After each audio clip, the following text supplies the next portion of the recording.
Bayangkan, dari sebuah kolam kecil berisi air jernih, tiba-tiba muncul makhluk berwarna biru mengkilap yang harganya bisa bikin kaget. Inilah salah satu komoditas paling diburu karena nilai jualnya terus naik. Tapi, apakah benar budidaya lobster air tawar selalu menguntungkan? Atau justru menyimpan risiko besar di balik cangkangnya?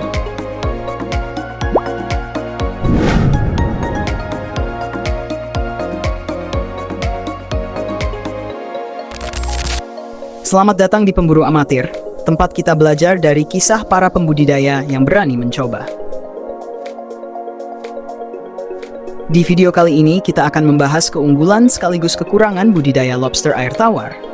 Komoditas yang sering disebut-sebut sebagai mesin uang bagi para pemula. Tapi seperti usaha lain, selalu ada sisi terang dan gelapnya. Yuk kita bongkar satu persatu.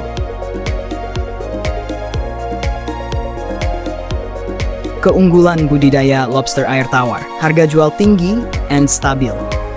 Lobster air tawar punya nilai ekonomi tinggi. Permintaan restoran, pecinta seafood, dan pasar ekspor membuat harganya relatif stabil. Bahkan ukuran konsumsi bisa dihargai jauh lebih tinggi dibanding ikan konsumsi biasa.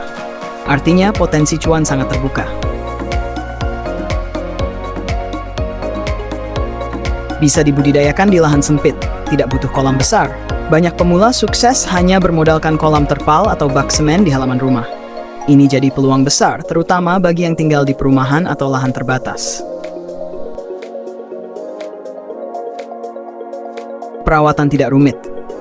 Lobster air tawar tidak perlu aerator besar atau pergantian air setiap hari.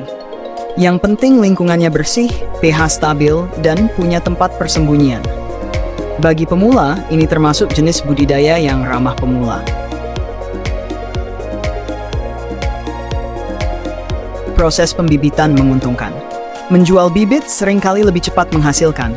Seekor indukan yang berkualitas bisa menghasilkan ratusan anakan. Jika dikelola baik, pembibitan bisa menjadi mesin keuntungan yang berkelanjutan.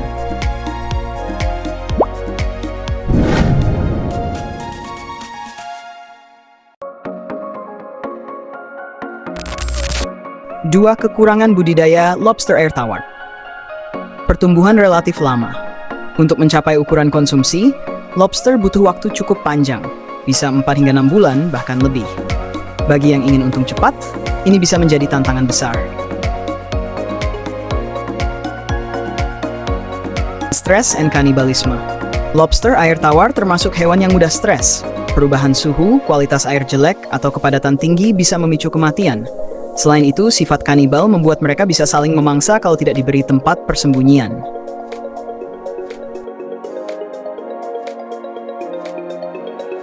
Perlu monitoring kualitas air secara rutin.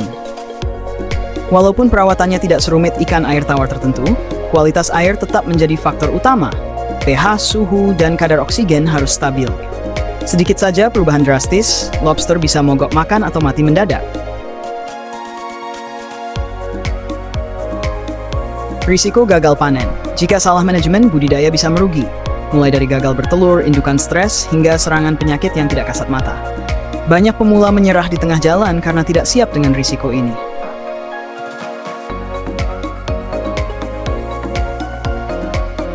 Jadi, budidaya lobster air tawar adalah peluang emas. Tapi emas yang harus digali dengan hati-hati.